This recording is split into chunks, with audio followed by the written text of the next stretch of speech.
Eli's ears perked up at a distant rumble as he walked along the grass next to the dirt path. He glanced up at another of the machines his mother had called a truck. They were noisy and smelly, but always had people inside. As this one drew near, Eli stood and waved with a hopeful smile. As it happened before, the driver passed without slowing, giving him a strange look, as if unsure what to make of the fluffy dragon, walking alone with nothing but his blankie, passy, bottle, and diaper.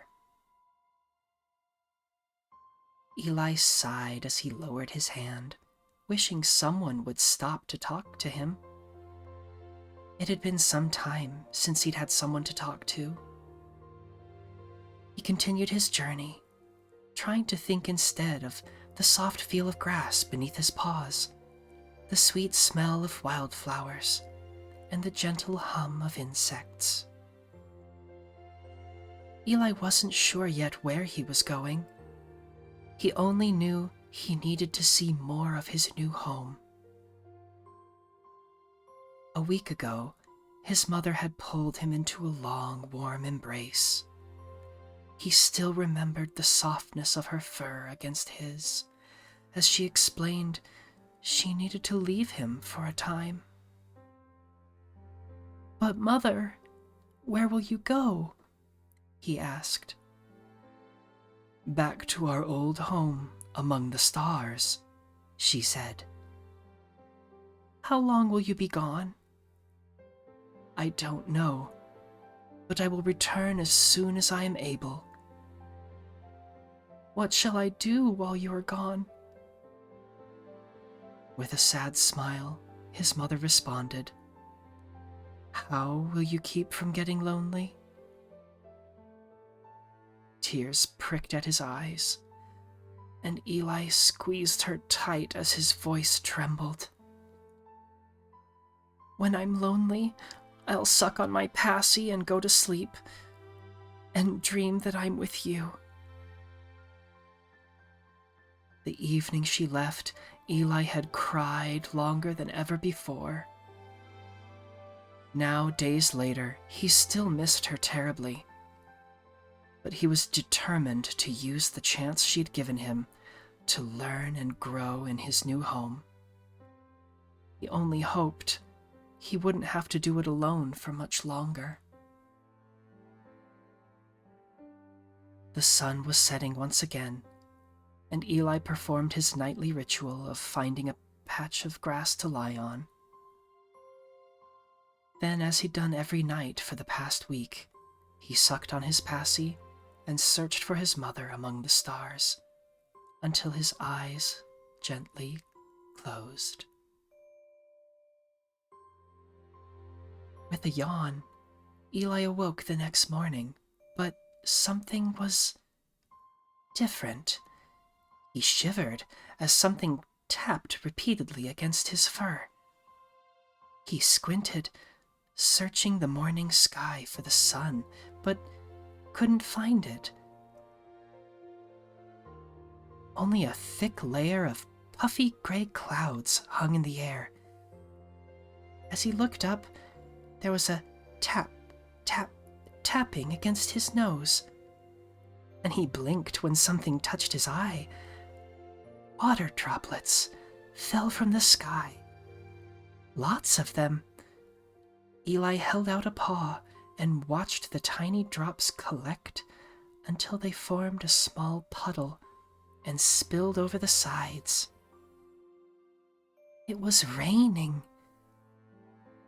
His mother had told him about rain. Spreading his arms and twirling, he giggled as the water fell on him. Droplets caught on his tongue as he tilted his head back and opened his mouth wide. He stopped at every puddle to jump and splash about. Soon he was on his way again, continuing his journey with a smile, accompanied by the soft pattering. Hours later, however, Eli was no longer smiling. He had walked until the sky was darkening again. Rain was still falling. If anything, it now came down harder. He'd tried sheltering under some trees, but their branches were too small to keep him dry. He'd tried holding his blankie above his head, but the rain had soon soaked through it until it dripped onto his head. He finally decided all he could do was keep walking and hope the rain stopped soon. But he was cold, wet, and uncomfortable, and his fur, blankie, and diaper were all completely soaked. "Here now!" Eli glanced up at a sudden, sharp voice. "What do you think you're doing?" A stout woman called to him, waving with one hoofed hand while holding a shawl above her horned head with the other. She had a broad nose, tan-colored fur, and a long blonde hair tied into a braid with strands of gray. I'm going to read that part again, I'm sorry. She had a broad nose, tan-colored fur, and long blonde hair tied into a braid with strands of gray. Her large blue eyes looked down at him sternly. "You can't be going about like that, lad." Her tone surprised Eli. It was the first time anyone from his new home had spoken to him. But her voice was so insistent, Eli worried he'd done something wrong. I'm sorry. I was just walking through, but I'll leave, I promise." "You'll do no such thing." The woman shuffled towards him through the wet grass and beckoned to him. "You're going to come inside and get cleaned and warmed up, that's what you're going to do." Eli blinked in surprise. "You want me to come inside?" Her expression softened slightly, and the corners of her mouth twitched. "What a question! Aren't you cold, soaked to the bone like that?" Eli nodded. "Do you want to stay out in the rain?" Eli shook his head. "Well then," she said with a nod, "I won't make you come, of course. But a warm bath and a hot supper is just what a waterlogged ragamuffin like you could use about now, don't you think?" There was a hint of playfulness behind the sharp tone, and Eli felt his unease slip away. He stepped towards her, and with a nod she turned and led the way up a small hill. "And what are you called, lad?" "I'm Eli," he said shyly. "My name's Maggie, or you can just call me Mag."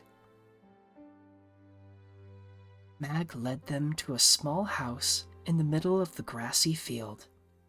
At the front door, she pointed sharply to the mat on the ground. "Wipe those paws before you come in." She scuffed her hooves against the mat before opening the front door, and Eli followed her example. Crossing the threshold, he entered a room filled with warmth. He looked around with wide eyes, taking in every detail. Mag's home was modest but cozy. There was a crackling fire in the hearth, which offered a comforting glow. Wooden chairs that looked to be hand-carved surrounded a small wooden table. A variety of plants, roots, and herbs hung on the wall, mingling their earthy aroma with the faint smell of wood smoke.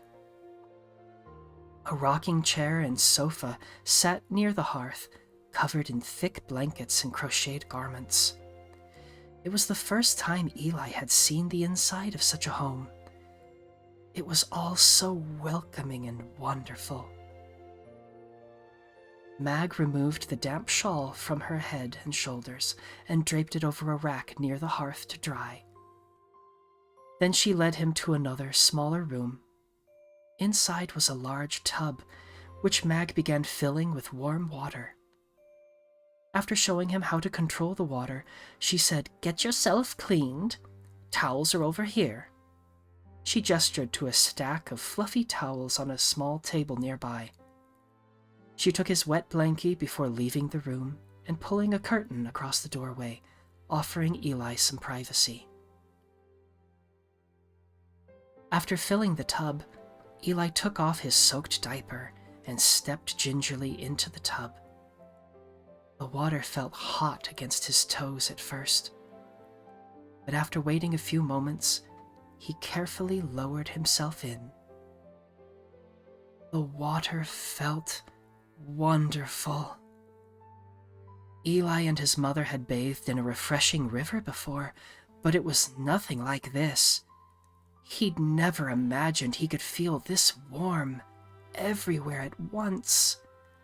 He closed his eyes and sank lower until only his nose was above the surface, and he lay against the smooth bottom of the tub. Then he dunked his head, blowing bubbles through his nostrils until he surfaced again, giggling and clearing water from his eyes. He took the bar of soap Mag had shown him. It smelled lovely. It had tiny flower petals mixed within the bar, and Eli rubbed it all over himself, adoring how it made his fur smell. Sometime later, he heard Mag rapping her hoof against the doorframe, and he heard her voice from the other side of the curtain. "When you're finished, bundle yourself in a towel, and I have something you can wear." The bathwater had cooled, so Eli pulled the plug, watching for a minute as a tiny whirlpool formed above the hole. Then he did as instructed, wrapping a towel around his waist and peering around the curtain. Mag approached with a small bundle. "I noticed all you had on was that wet nappy. Afraid I don't have any on hand, but this might do you in a pinch." She held up a large square of thick white cloth folded into a triangle and a pair of large safety pins. Eli gasped softly. "For me?" He looked from Mag to the cloth diaper in her hooves. He gently gathered the gift into his paws like a treasure and hugged it to his chest. While different from what he'd had before, the fabric was wonderfully soft, and he smiled and blinked rapidly. "And if you need something else to help keep you warm," she presented a cream-colored nightgown with lace on the sleeves and a pink ribbon around the waist. "I know it isn't the kind of thing most boys like to wear, but—" "Oh, I love it!" Eli eagerly accepted the gown and held it up to himself, swishing it back and forth. "It's so pretty. Thank you. Thank you so much." Mag smiled warmly. She seemed lost in thought for a few moments before clearing her throat and saying, "Well, off with you then. Go get dressed. Can't have you in nothing but your fur for supper." With a chuckle, she shooed him back behind the curtain. Eli eagerly changed into the new cloth diaper, pinning the sides so it fit snugly around his waist and the base of his tail. It felt different, but comfortable. Then he took the nightgown and slid it over his head, reaching his arms through the sleeves and his tail through a slit in the back. It was a little short, coming down to about his knees, but he loved the way it hung loosely around him and swirled around him when he spun. He emerged as Mag was placing a kettle on the table next to a few other dishes. She looked up when she saw him and smiled. She approached and motioned for him to turn around and helped him tie the ribbons in the back. "There now. Have you eaten, lad?" Eli shook his head. It had been a while, and his tummy rumbled at the thought of eating. "Have a sit, then." She gestured to the table. "I'll not have you going hungry while you're a guest in my house." On the table was a plate of homemade bread, butter, soft cheese, and berry preserves. It was a simple spread, but to Eli it looked amazing. He reached for a thick slice of bread, but Mag tapped him lightly on the wrist. Not just yet. First, we say grace. She placed her hooves together and then looked at him expectantly. Eli wasn't sure what she meant, but he followed her example, placing his own hands together. Apparently satisfied, Mag shut her eyes and bowed her head. "Dear Lord above," she said in a soft but clear voice, "I thank ye for thy many blessings and for thy bounty, and thank ye for bringing Eli to my door. I pray you will bless him with safety and guidance during his travels, and with comfort and rest this evening. In thy holy name, amen." Then she looked up at Eli, who was still watching her with hands clasped. Although he hadn't fully understood what had just happened, he felt happy, warm and safe inside her home, and grateful she had invited him in. After another moment or two, Mag chuckled again. "You say amen too, dear." "Oh, amen?" Eli said. Mag nodded and gestured towards the food. Eli took some bread, which was soft and brown. Mag cut a slice of the pale yellow cheese and offered it to him. He took it and placed it on top of the bread. Then he took a spoonful of preserves, spreading it over the slice of cheese. He bit into it. The taste and texture were delightful.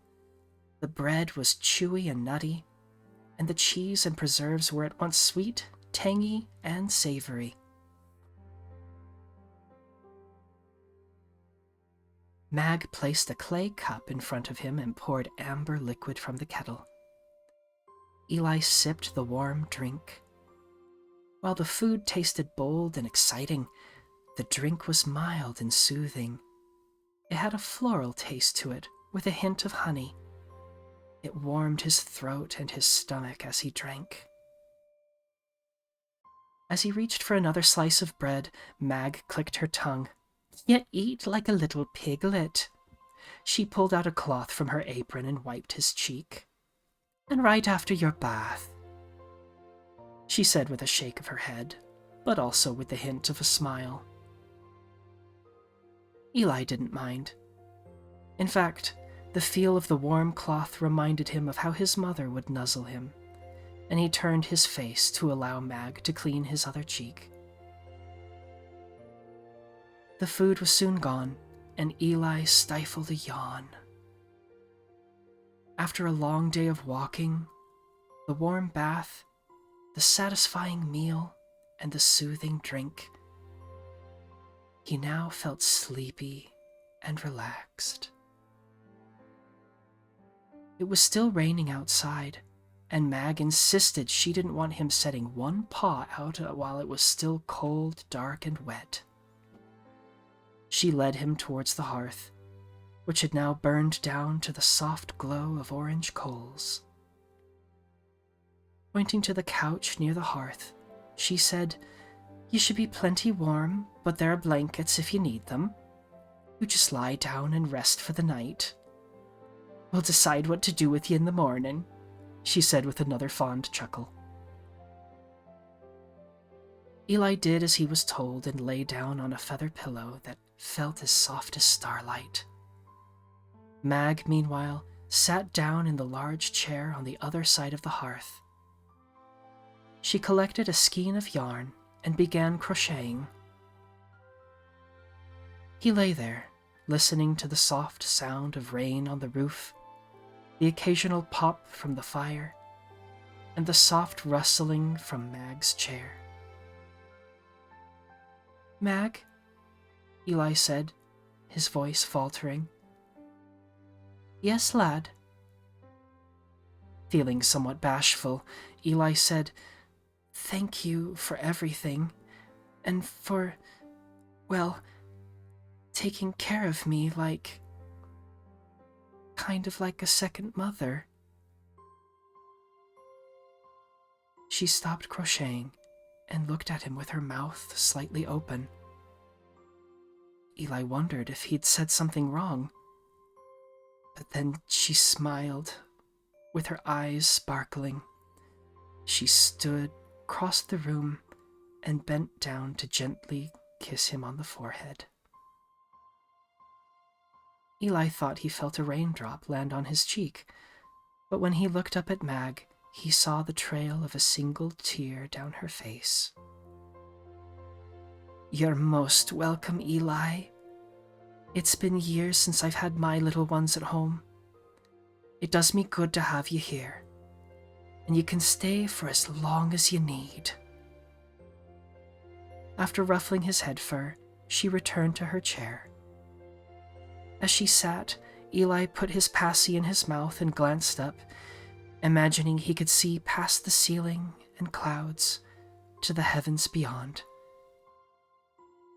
His mother in the stars may not be with him right now, but it seemed she'd sent a mother on Earth to look after him while she was away. The end.